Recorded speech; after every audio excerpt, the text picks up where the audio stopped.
샬롬, 오늘 또 우리 중등부 수요 바이블에 나온 우리 친구들 진심으로 환영하고 축복합니다.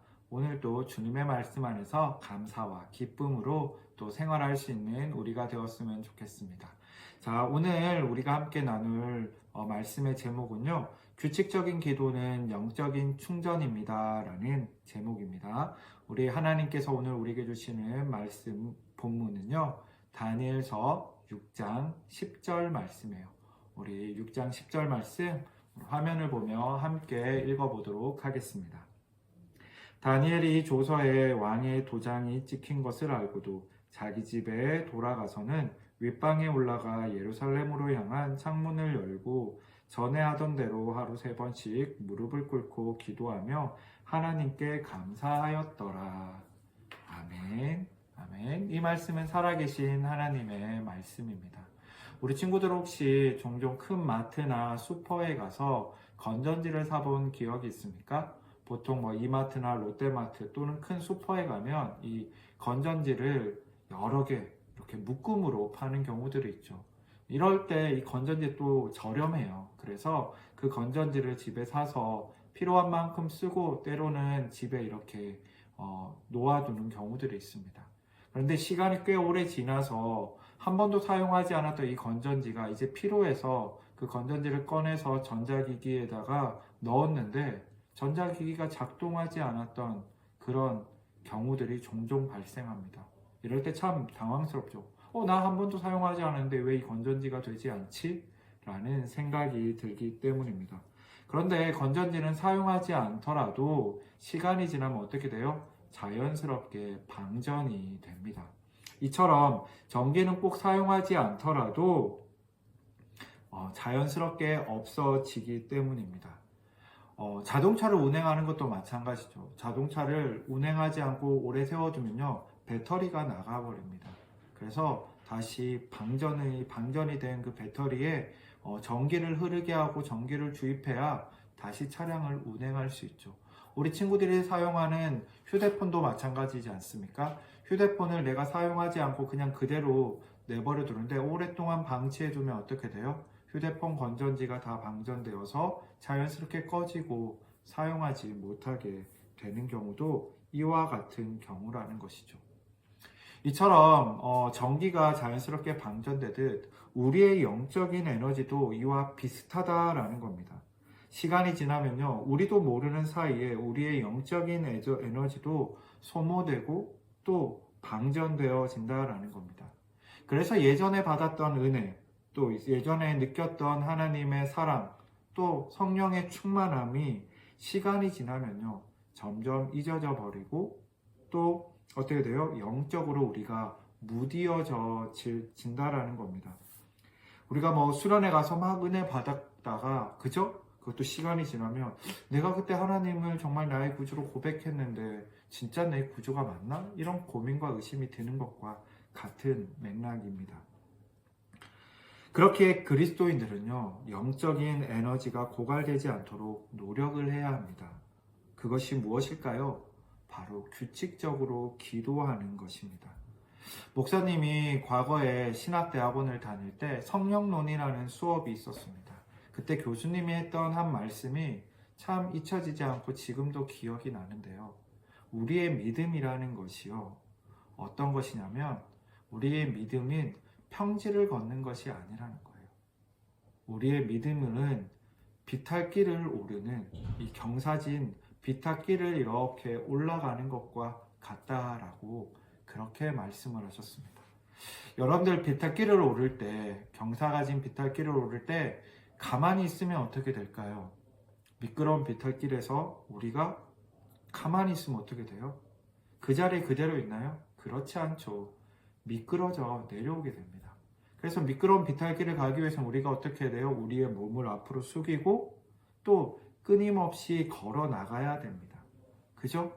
그렇게 해야지 우리가 비탈길을 오를 수 있고 더 열심을 내야지 오를 수 있고, 열심을 내지 않고 그냥 걷기만 하면 어떻게 돼요? 그냥 그 자리에서 계속 있는 거예요. 그런데 이것도 하지 않으면, 아무것도 하지 않으면 어떻게 돼요? 쭈루루 미끄러서 내려온다는 거죠. 우리의 신앙과 우리의 믿음도, 우리의 마찬가지라는 거예요. 영적으로 우리가 깨어있기 위해 노력하고 기도하고 하나님의 말씀을 들으며 예배하지 않으면 우리의 신앙과 믿음은 그 자리에 그대로 있는 것이 아니라 미끄러져 내려간다라는 것입니다. 그렇기에 우리가 무엇을 해야 할까요? 바로 영적인 공급함을 계속 받아야 되는 것입니다. 그리고 그러기 위해 가장 좋은 방법이 뭐라고요? 바로 규칙적으로 기도하는 것이라는 것이죠. 그래서 믿음의 사람들은요, 늘 깨어서 규칙적으로 기도하기를 즐겨했습니다.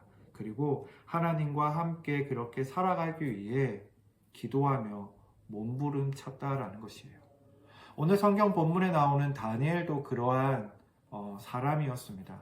다니엘은 노예로 이방 땅에서 어떻게 됐어요? 하나님의 은혜를 경험하고 그 안에서 어떻게 됐습니까? 고위 관직인 총리의 자리까지 오르는 그러한 은혜를 경험했죠. 사실 총리로서 다니엘은요, 편안하고 안위하며 그냥 자기가 잘 먹고 잘 살 수 있었습니다. 그런데 오늘 본문의 말씀을 보면 그러한 다니엘이지만 다니엘은 변함없이 무엇을 했다라고 합니까? 하루에 3번씩 동쪽을 향해, 예루살렘에 있는 동쪽을 향해 창문을 열고 무릎을 꿇고 기도했다라고 합니다. 규칙적으로 기도 생활을 했던 것이죠. 왜요? 영적인 에너지가 끊어지지 않게 하기 위해서 다니엘은 그렇게 기도했습니다. 그런데 오늘 본문에 나온 이 말씀 앞에 보면요, 참으로 사실은 이 기도할 수 없는 그런 상황이 펼쳐졌어요. 어떤 상황이냐면 다니엘에 대해서 질투를 느끼던 다른 고위 관리들이 다니엘을 이렇게 모함하고 흠을 잡아서 이렇게 그 자리에서 쫓아내려고 하는데 아무리 보아도요, 흠 잡을 만한 게 없었어요. 단 한 가지, 그가 가진 신앙밖에 없었습니다. 그래서 어떻게 하냐? 머리를 썼어요. 그래서 왕에게 이야기해줘. 왕이 아닌 다른 신에게 기도하는 사람은 왕의 신하로 옳지 않지 않습니까? 그러니 지금부터 왕이 아닌 다른 신에게 기도하는 사람은 사자굴에 집어 던져서 죽이는 형벌을 내려야 합니다. 라는 그런 것을 이야기했죠. 왕이 그 이야기를 듣고 다리오 왕이 그것을 흔쾌히 좋게 생각을 한 거예요. 그리고 이 조서를 내렸습니다. 도장이 꽝꽝꽝 찍히고 전국적으로 이것이 배포가 됐습니다. 다니엘은 이 사실을 알고 있었습니다. 그럼에도 불구하고 다니엘은 어떻게 했어요? 오늘 본문의 말씀과 같이 자신의 집에 돌아가 윗방에 올라가 동일하게 그렇게 하나님께 간절히 무릎 꿇고 기도하며 감사했다라는 것입니다. 여러분들 어떻게 다니엘은 이렇게 할 수 있었던 것일까요? 죽음을 무릅쓰고 규칙적인 그 기도의 시간을 지켰다라는 거예요. 그것은 무엇을 바라본 것일까요? 자신이 이 지금 누리고 있고 자신의 붙잡아야 될 것이 무엇인지, 그것이 다리오 왕의 어떤 말보다도 하나님이었다라는 것을 알고 있었던 것이죠.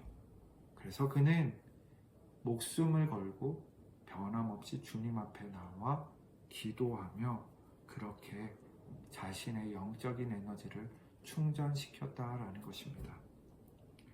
하나님이 다니엘에게는 가장 중요했던 것이죠.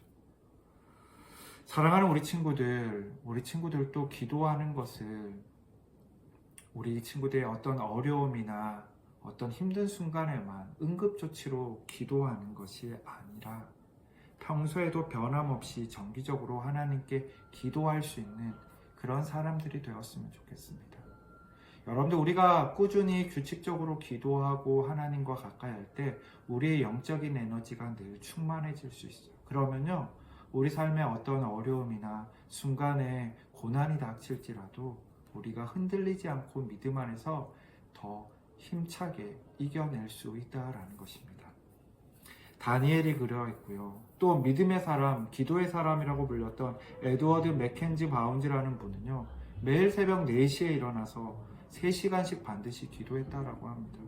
그는 하나님이 하실 수 있는 모든 일을 이루는 통로가 기도라는 사실을 분명히 알았고, 그러한 삶을 살아갔던 것이죠. 물론 우리는 그만큼 기도하기는 어려울 겁니다. 그러나 우리의 삶에 주어진 자리 가운데서 하나님께 규칙적으로 기도하며 우리 영적인 에너지가 늘 충만해서 어떤 일이 있더라도 믿음으로 승리하며 살아가는 우리 친구들이 되었으면 좋겠습니다.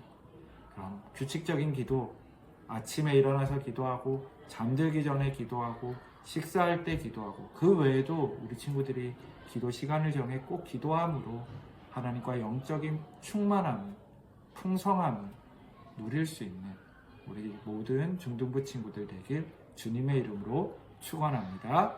그럼 우리 다음 시간에 만나요. 안녕.